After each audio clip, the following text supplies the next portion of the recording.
Within just 1 week, multiple food safety and food security incidents, policy action, and global warnings have emerged, from contamination outbreaks to hunger alerts to supply chain disruptions. These are real events, and they're shaping the safety, availability, that is food security, and cost of food globally. Welcome to Food Safety and Food Security TV, your trusted source for insights on food safety and food security across Africa and the world. My name is Blessing Onojede, a senior QHSC and food safety leader and a fellow of the Nigerian Institute of Food Science and Technology. Let's start from the beginning of um, the food supply chain production. A major warning has been issued about global fertilizer supply disruptions. According to the World Bank, prices are expected to rise significantly in 2026. What is the implication of this price rise? When prices of fertilizers go up, farmers who are not able to afford it might resort to substandard and adulterated alternatives, resulting in food safety issues. Also, there is the food security aspect, because when the prices of fertilizers go up, there would be a drop in crop yields. And when there's drop in crop yields, that means the prices of food will go up. What is the solution to this? We should strengthen local fertilizer production, enhance supply chains, and then try to encourage other alternative methods of farming, such as that is more sustainable farming practices. Now, let's move on to let's move on to Somalia, where a more urgent human impact story emerged. A nutrition supply disruption has been reported in Somalia.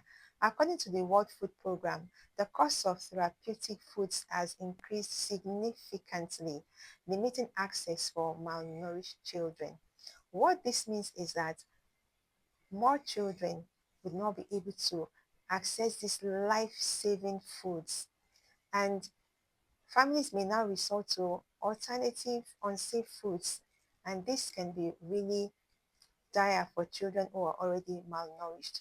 So, what is the solution? Let us strengthen local production of therapeutic foods and also enhance support for vulnerable population. Let's move on to the next story, which comes from Europe. A salmonella outbreak linked to contaminated sprouted seeds has been reported in Europe, leading to infections and product recalls. Now, there is a significance. There's a significance here to be highlighted, and that is the fact that even healthy foods can become dangerous when unhygienic practices are applied to them. So, what is the implication of this salmonella outbreak and recalls? Usually, when foods are recalled, it has both food safety and food security implications. Like the food security implication has to do with the wastages, because usually when foods are recalled, they are destroyed, and that depletes rather than increase, which is what we're trying to achieve by food security. And also, there is the economic aspect as well. So, the economic aspect in the sense that the cost of production used in producing those foods have all gone to the drain, all that money wasted. So, what can be done to mitigate a reoccurrence of issues like this? Number one is to increase traceability systems and also increase better hygienic practices and create awareness across the supply chain, the food the food the sorry create awareness across the food chain, and that is from farm to fork. Our next story is that globally, recent data supported by the Food and Agriculture Organization shows that hunger levels are rising again, driven by conflicts, climate change, and reduced funding. What does this mean? When people are not able to access food, right? more people will be resorting to whatever is available, and usually not all of what is available is safe to eat. So that would present food safety issues. And what can be done? We must invest in climate smart agriculture, also strengthen food assistance systems, and support local food production. Now, a very interesting one from India, where new food safety regulations for street vendors have been implemented.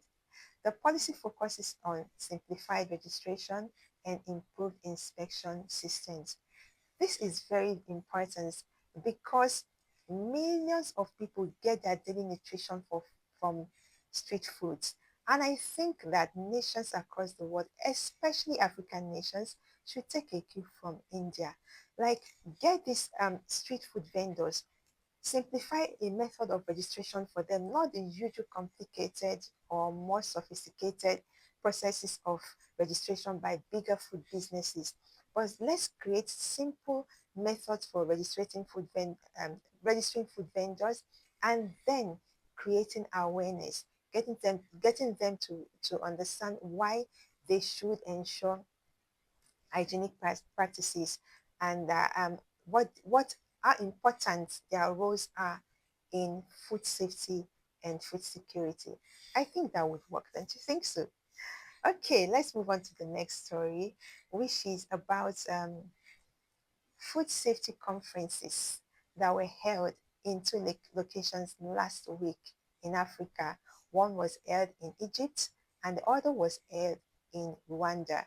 Now, the focus of these conferences was on food safety systems and antimicrobial resistance.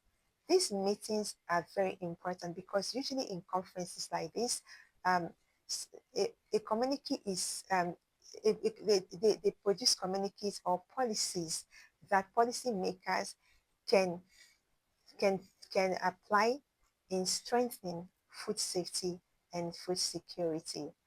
Thank you so very much for joining us this week. Now, before I go, I remember saying last week in the last edition that we'll be featuring this every Sunday. But then I got feedback that Wednesdays are better. So that is why this production would be released on Wednesday. But one thing we can assure you while we're trying to still settle this is that you will get these updates, these global updates every week. And if you have found this helpful, do remember to subscribe. Stay informed, stay safe, and stay food secure. Many thanks for watching.